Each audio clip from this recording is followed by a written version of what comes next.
What's up, everybody? We are back with some more NFL DFS picks and lineup advice for DraftKings and FanDuel. This time for the first playoff slate of the year, the Saturday two-game wild card edition. Welcome, I am Brian Jester, co-founder here at Occupy Fantasy. In this video, we will discuss two-game short slate lineup construction tips, our favorite picks for the two-game slate on DraftKings and FanDuel, injury news and notes for both teams, of course, the weather, and everything else you need to dominate this slate. I am joined by Jack, owner of DFS Magic and the creator of the lineup builder at Occupy Fantasy. Jack, man, hot start to the season for you. And listen, before we get into that, the people have been clamoring for off location Jack. For if you've been watching these videos for multiple years now, you know that last year and the year before, Jack would join these playoff slates seemingly from a different location every single time. Looks like we got you in the car, Jack. So thanks for taking the time to find a spot and join me for this video. Yeah, Brian, how you doing? Out and about on a street in my car. Got to give the people what they want here. Not in like a suit and tie, but still out of the ordinary here. Yeah, quite the heater for me. I won 2 fantasy hockey seats for the final in the last 6 days, which is crazy. Normally, one a year would be fantastic. But I did it using words that you already said in this video. Lineup construction. Lineup construction matters a ton, and we're gonna get into that today, just like we have on these short slates, right? Absolutely. And dude, I swear the wins, they come in bunches, right? Whether it's a long losing streak, but you get some big wins. A lot of times they do come in bunches. So shout out to you. Good work. The 100K victory we talked about last time, 2 seats since then. Hell of a start, man. So let's talk about it. And again, we're going to talk about weather, injuries, short slate strategies, and our favorite low owned plays. But for the picks bros who need picks, they can't wait more than 5 minutes for picks. Favorite player at each position, Jack, quarterback. First, I just want to say Picks Bros is a fantastic name, and we're gonna stick with that. Okay. I'm gonna go CJ Stroud, second lowest owned, way better game environment as we'll get into. Okay. Favorite running back on the slate. I'm gonna go Mostert. I like that, and we'll talk about him in the low-owned section. Certainly, favorite wide receiver. Decent amount of options. The weather has an impact here, but your favorite wide receiver on the slate. Well, I would be remiss to not pick the best receiver, also the only underperforming wide receiver, Mr. Tyreek Hill, who is not 75% owned as you might expect him to be on most short slates. If you recall the earlier slate in the year, he was literally 90% owned. Not even half of that this time around. So, and favorite tight end on the slate. There are decent 3 options, I would say. Yeah, we'll eat some chalk here. Just go with the Njoku, hee haw. There you go, like that. All right, so let's talk about this weather, and we'll get into injuries and strategies and lineup stuff here in a second. But Houston and Cleveland, obviously in the dome. And I guess before we actually get into all of this, this is for the Saturday two-game slate.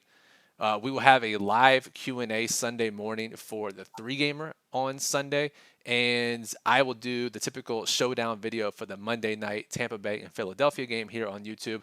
In addition to all the content we'll put out on the site, we'll have a daily plug for every day. The sites decided to split them up.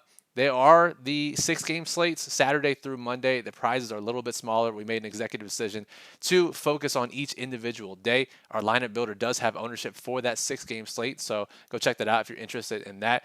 Just really quickly, Jack, for people who are playing this 6-gamer, do you have any words of advice for them? I guess it's kind of a weird number of games, right, Brian? Like we don't normally see 6 gamers. Maybe if you play I guess I'll throw it back to you. Do you ever play the 1 p.m. early only? Like that's probably the best comparison, right? Yeah, every now and then I will play it. I think the best bet is to 3-0 or 3-1 stack, and there are certainly enough low ownership plays where you can manage the chalk easily. So I would just say don't get too chalky. Try to stack some games here and there. Limit your player pool a bit. It's a lot more similar to our typical classic slates than it is in these short slate videos that we talk about. Cool. All right. Well, yeah, that sounds like a good summary of that then. All right, so for the weather, Houston and Cleveland, they play at 4:30. Houston forever for the rest of eternity, locked into that 4:30 p.m. Saturday time slot if they make the playoffs. They're in a dome in the first game on Saturday. And then we have Kansas City and Miami. Miami traveling from South Florida here up to 0 degrees at kickoff. that feels like temperatures are -20 to -30, sometimes even higher potentially as the weather report continues to worsen. 15 to 25-mile-per-hour winds, gust even higher. Jack, when there is extreme cold, there is less scoring both on the field and in fantasy box scores. This game feels eerily similar to the Seattle Minnesota 2016 playoff game where I was looking at cold weather then, and when it gets that cold, it certainly impacts the game. And that game ended up 10-9 final. That didn't even have the win that this game is expected to have. So, how are you handling this? Do you think the field is going to play as if this game is going to be frigid and bereft of fantasy scoring? As we see from the ownership, laughably, no, right? Yes, some people will be smart and check the weather like we are. So congrats to you guys for using your brain. But a lot of people will just log on to these projection sites and just jam whatever optimizers tell them to use. And as we've seen in our research for this weekend, they're not projecting this game really any differently than if it was perfect weather, which is insane, right? But that's where we are. So yeah, I mean, we'll get into some of the ownership specifics, but I think you point out cold by itself, big detractor of scoring. The sustained is it 15, Brian, the miles per hour where it really starts mattering Yep. above that? So above 15, we have that sustained, even in nice weather. That's still bad. We have both here, right? And on top of that, like you said, one of these two teams is used to Florida weather, so pretty extreme outlier weather. And like you said, or like we said, we're just not seeing the ownership adjust as much as it should. So how do we leverage that? That's the question. That is the biggest question, right? Because unfortunately, all of the low owned plays and all the good low owned plays are on Miami side. Tua, the lowest owned quarterback on both sites. Raheem Mostert is going to be sub 10% on both sites, thanks to his elevated price tag and returning from injury. Achan will be around the 20% mark, probably under 20% on DraftKings with Mostert returning.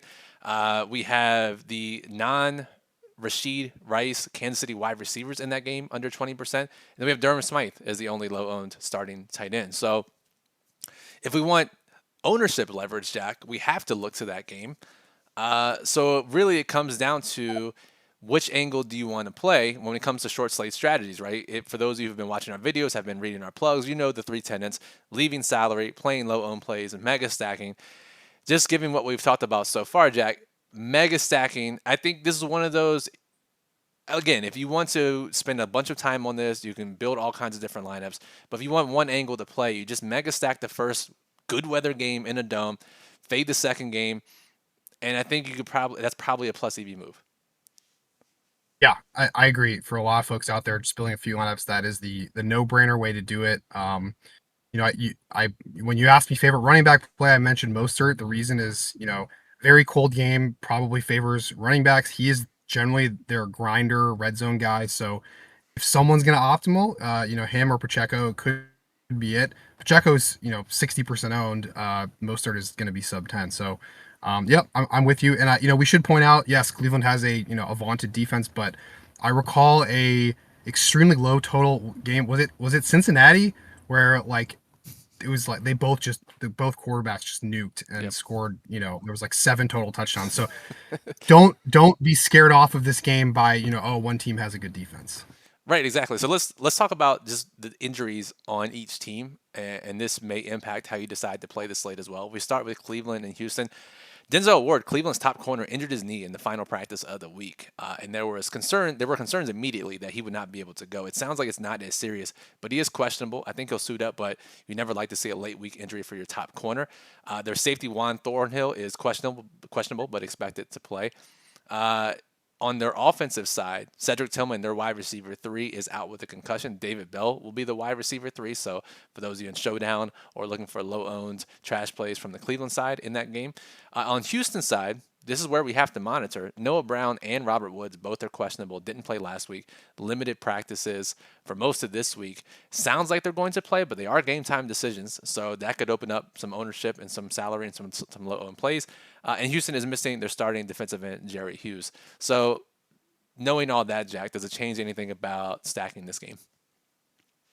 I think you just, you pointed out some a key defensive injuries on both sides. Banged up secondary and missing pass rusher is kind of more ammo for stacking this game. And then as you point out, the receiver uncertainty can lead to some edges at game time. Maybe if Brown or Woods are out. I think we saw it actually last week, right? Woods was a game time decision. He was ruled out, and the backups were extremely low owned.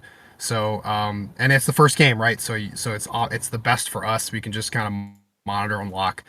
So yeah, I think that'll probably open up some secondary plays that we'll get into. For sure. Now, unfortunately, we have the bad weather in Miami and Kansas City because if not, we could take advantage of the Miami injuries, right? Xavier Howard, their starting corner, is out. Both of their starting safeties did not practice all week. Deshaun Elliott and Javon Holland. They are technically game time decisions. What interested me in Mike McDaniel's comments, and this applies to Raheem Mostert and Jalen Waddle as well, who are questionable. I think they're going to play. They were limited all week. They are expected to suit up. But he basically said about any of these guys that are injured, we need to make sure they can get through the entire game because that'll dictate who we call up, who is active, and whatnot. And Elliott and Holland, if they are out, that is 3 of their 4 starting secondary. The biggest question is, can these Kansas City wide receivers take advantage of it? And can they take advantage of it in the cold? And I think that's the biggest thing we have to try to balance, Jack.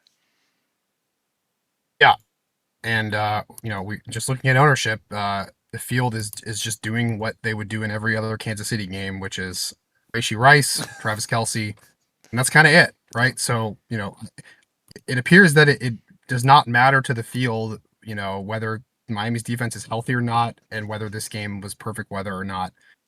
But to your point, in a normal, good scoring environment, we would probably be more interested in these low-owned Chiefs secondary players. But yeah, that's a tough one to go there with the weather. Yeah, and on Kansas City side, Kadarius Toney, perpetually limited in practice. He is questionable once again. There's a decision to be made for his status. Just depends on who's going to be available and which low-owned receiver, if we decide to play them, fails anyways, as we expect. So, all right, Jack. So what are you thinking now, right? So, are you thinking all in on Cleveland, Houston? If you play Kansas City, Miami, how will you play it?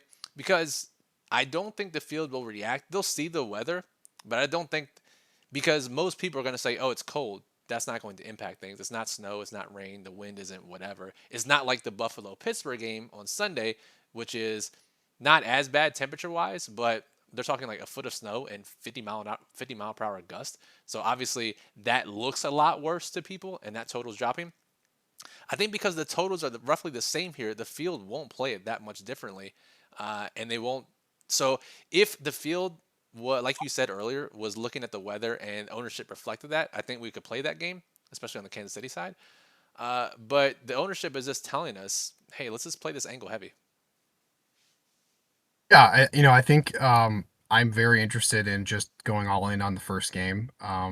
For apart from all the things we talked about, that does make late swapping more optimal. Like you can generally see where you're at. Now, True. if the early game bricks, then you're done. But you just go to bed early, Or have a play the beer or showdown whatever. slate. But if it doesn't, yeah, or you tilt enter showdown, right? That's also the obvious answer to that, which maybe we'll be there together, but hopefully not. Hopefully we'll be looking at our lineups, and it'll be very easy to see what late swaps, if any, you need to make because the bulk of your players will have played.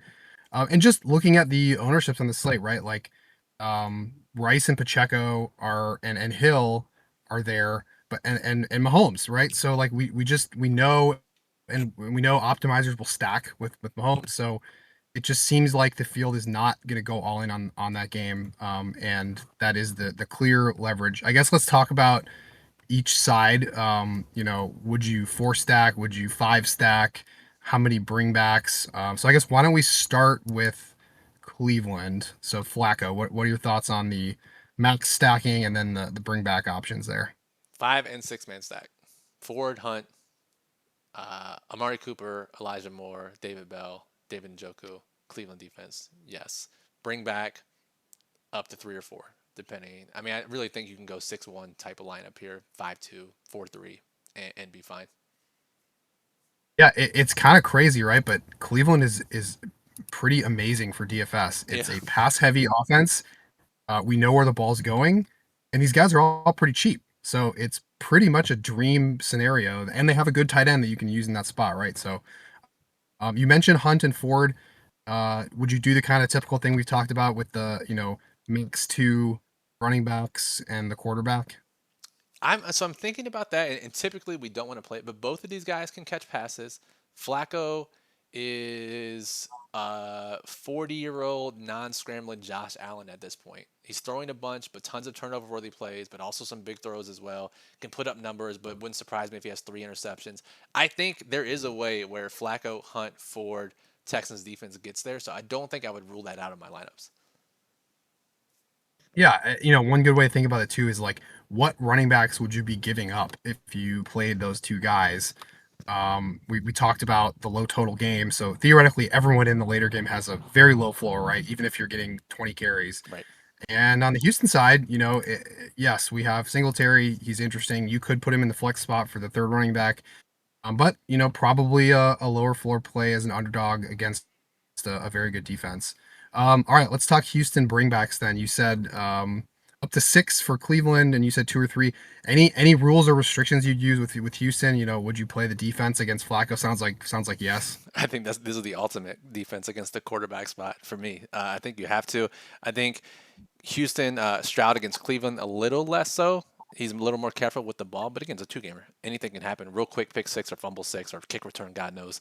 I think it's possible. Houston, if Brown and Woods play, that opens it up a lot more. We saw in Week 18 when Browns and Woods were out. When Brown and Woods were out, they basically never looked at Mechie and Hutchinson, and it became much more concentrated on Collins and Schultz. So that would make it a little bit tougher if one or both those guys are out, but it sounds like they'll be in. But I think that's the biggest key to whether or not how big we can stack Houston. Yep, I was probably there with you, feebly staring at my Yes. Mechie and Xavier Hutchinson lineups at 0.8% ownership, thinking catch a ball. Didn't happen. Yeah, so I think it's great that those guys are going to play. We've seen Stroud with a very high passing upside, so I think stacking even 3 receivers together is fine.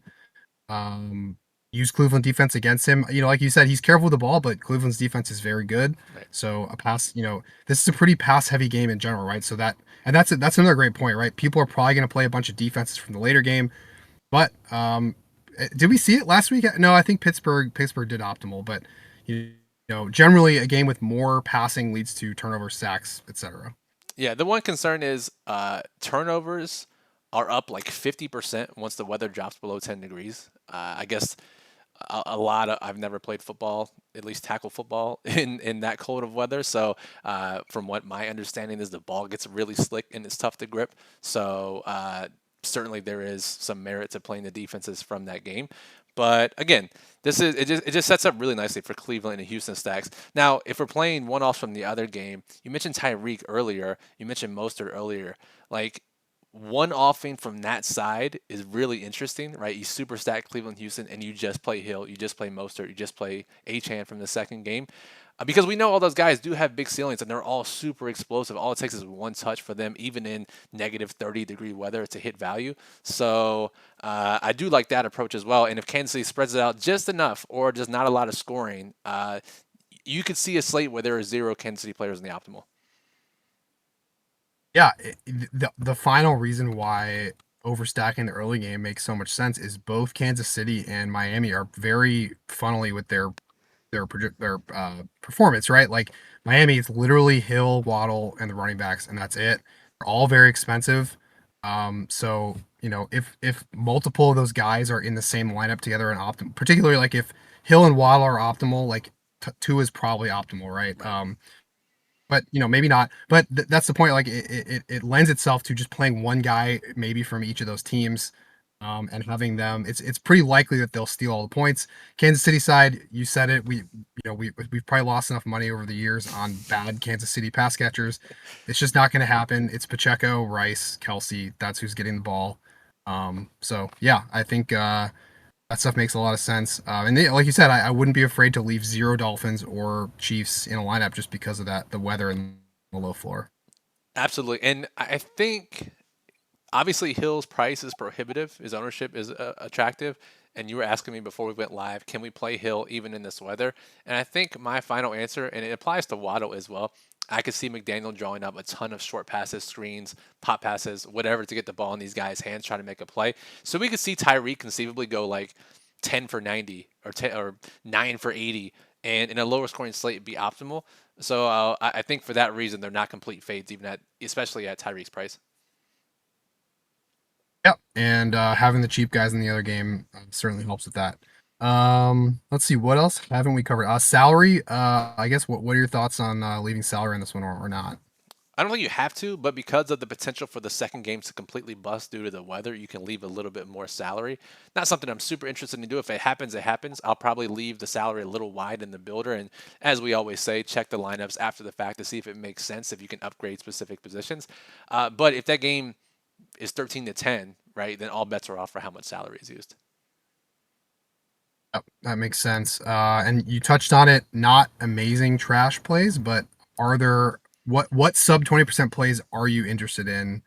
I guess we can just go, first and second game. So first game, what sub any sub 20% guys that catch your eye? Noah Brown is actually going to be sub 20% on DraftKings. I think he's at a little bit of a weird price. Let me see if I can pull him up here on DraftKings. I think he's Yeah, 5,100. 51. Yeah, so Yeah. 5,100 for Noah Brown.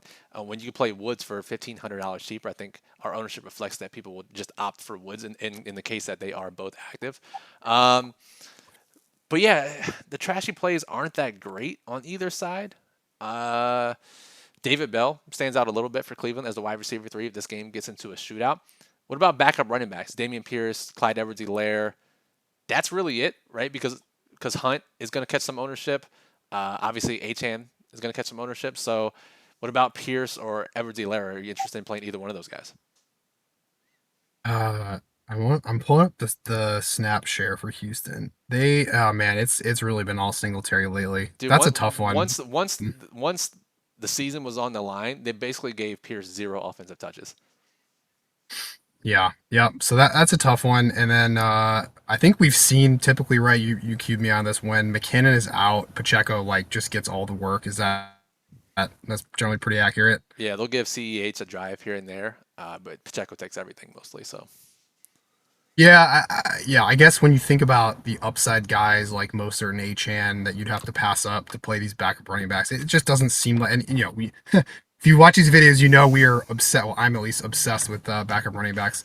Not a great slate for it. Um, so yeah, I guess second game we mentioned. You mentioned Mostert is the obvious one, right? Maybe sub 10% on both sites. Um, any other? Let's see. Do you want to roll the dice on a Chiefs sub 10% guy like a Tony maybe that gets a bunch of stuff around the line of scrimmage, or we just tried that too many times and it's I not mean, happening? we're never going to learn our lesson, but I am willing to take a shot on Mecole Hardman. They've been looking for playmakers all season long at the position.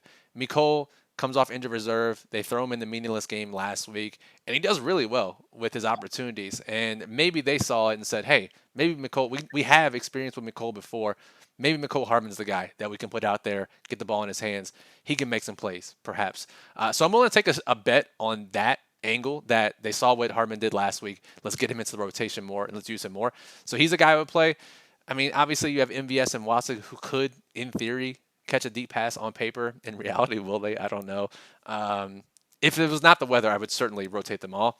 To me, it's just I think Hardman's the one that stands out as the guy I would consider the most.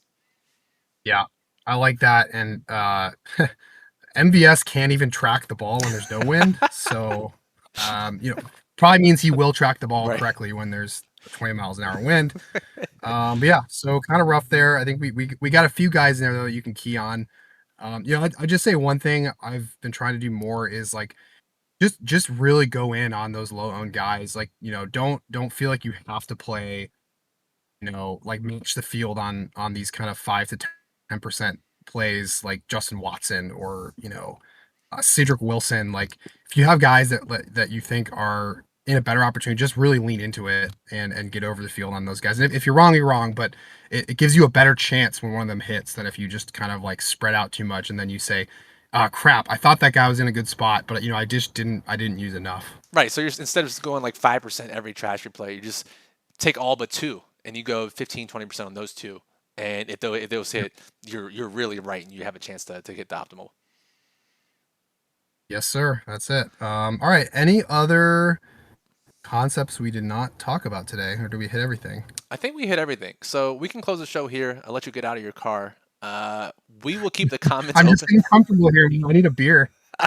Right? Uh, Yeah, well, I don't know if drinking in the car is going to be a good look here on YouTube. So, but we'll have to end the video with me getting arrested yeah, sometime. That'll be the what the fans really want. yeah, and then we can do Reality TV. the next live stream from prison, and then we'll cover every possible scenario for you to do a live stream, Jack. All right, guys. So that'll do it for this video. Here's the thing: we'll leave the comments open. So you have any questions, anything we didn't cover, you have any scenarios, lineup strategies you want to ask us about, drop it in the comments. Our Discord is obviously open. If you want in-depth conversations, chat with us, other members of the OccupyFantasy.com community, that link is in the description. Make sure you are subscribed to the channel here on YouTube. It is free to do so. Still, less than half of our viewers are subscribed. Just do us a favor, click subscribe, and it helps YouTube because you'll get notified when we go live Sunday morning for the live Q&A for the Sunday slate, when the Monday Showdown video is posted, and whenever we post anything that you like here on YouTube. Give us a thumbs up. And the daily plug for the Saturday slate will be out late tonight or early tomorrow morning. We'll have the Sunday plug out, and the Monday plug will be out as well. So those are your 3 written roadmaps to the slate at OccupyFantasy.com. Models up, ownership for every slate, builders up for every slate. All the rules we talked about, you can throw them in there and build up to 300 lineups for literally any NFL slate. So for Jack, who's just on an incredible hot start to the year, let's keep that rolling, Jack. You can follow him at DFS_magic_. You can follow me on Twitter at Brian Jester FF. Jack, any final thoughts? Don't forget to late swap. Don't Always the forget final the late thought. swap. Hopefully we have some sweats, and we'll see you on the live stream on Sunday. Take care and good luck on the Saturday 2-gamer.